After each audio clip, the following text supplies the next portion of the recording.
Hi, in this video we will go through a model which controls the velocity of a DC motor using a proportional integral controller.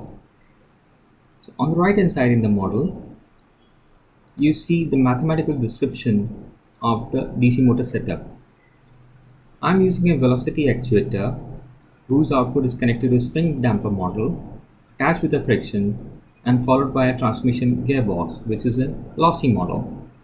Coupled with bearing, the output of the bearing or the torque of the bearing is being fed to the encoder, who in turn converts the motor output into counts, number of counts. So that is being fed to the controller block, whose output is given to an voltage and the motor constant gains, who decide that how fast or slow the motor should rotate. So this is the gain which will change according to the DC motor used. In the PI controller of this block, so we can just zoom in a little bit. So the number of counts are being converted to radians per second and converts into a velocity block. So this block converts the count output into velocity, which is being fed to this plus minus block, which subtracts this feedback from the set point, which is a motion profile output. But in this block we would be using the velocity output of the motion profile.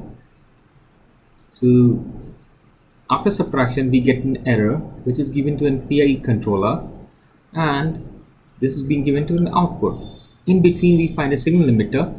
So this is responsible for controlling the output going beyond a certain range, like plus minus 1. So these are the limits of this signal limiter.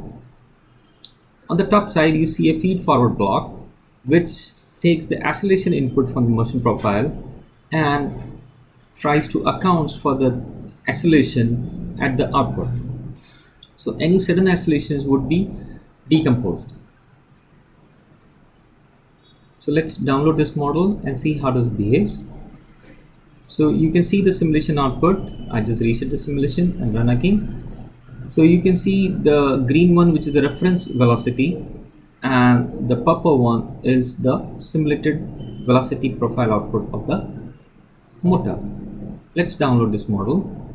So I go to tools, real-time toolbox, C code generation, select the 20sim4C tool chain template and select the sum model as velocity controller PI.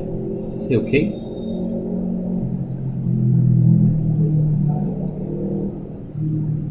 Select the rotary inverted pendulum template. As it has been discovered through a local network, you can go to connect block. The encoder input is connected to XDI1 channel and the output is connected to pendulum output of the board. Click apply and compile.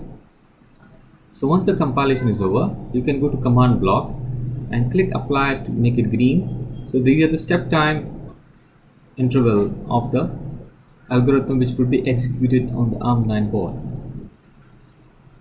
We would be using the upload with log command so that we can even record what is happening in the output. So we need to record the motion profile velocity output. At the same time we will record the velocity feedback coming from the motor. So this is the computed velocity feedback. Let's click apply.